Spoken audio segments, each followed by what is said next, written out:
৪৪ বছর আগে ঢাকার শেরেবাংলা নগরের মানিক মিয়া এভিনিউতে বিএনপির প্রতিষ্ঠাতা ও প্রয়াত রাষ্ট্রপতি জিয়াউর রহমানের জানাজা অনুষ্ঠিত হয়েছিল।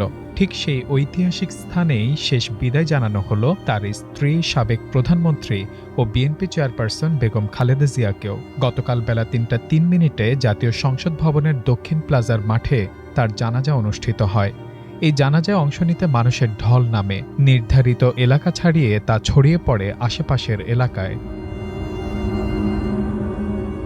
প্রয়াত রাষ্ট্রপতি জিয়াউর রহমানের জানাজায় লাখো মানুষের অংশগ্রহণে যে দৃশ্যের অবতারণা হয়েছিল, তার স্ত্রীর জানাজাতেও সেই একই দৃশ্য দেখা যায়।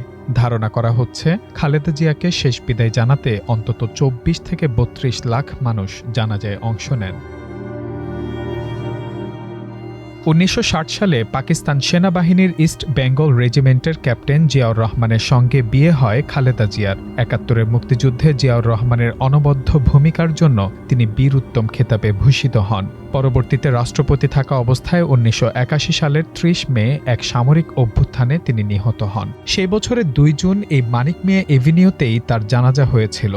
জানাজায় প্রায় ২০ লক্ষাধিক মানুষ অংশ নিয়েছিলেন সেই জানাজাতে। পরে তাকে সমাহিত করা হয় চন্দ্রিমা উদ্যানে, যার বর্তমান নাম জিয়া উদ্যান। স্বামীর মৃত্যুর পর বিএনপির হাল ধরেন খালেদা জিয়া। সেই থেকে দীর্ঘ ৪১ বছর দলটির নেতৃত্বে ছিলেন তিনি। ৯০-এর স্বৈরাচার বিরোধী আন্দোলনে তার ভূমিকার জন্য তিনি আপোষহীন নেত্রী হিসেবে পরিচিতি পান। ১৯৯১ সালে নির্বাচনে জয়ী হয়ে তিনি বাংলাদেশের প্রথম এবং মুসলিম বিশ্বের দ্বিতীয় নারী প্রধানমন্ত্রী হন। খালেদা জিয়া ছিলেন ৫ বারের সংসদ সদস্য, ৩ বারের প্রধানমন্ত্রী ও ২ বারের বিরোধী দলীয় নেত্রী।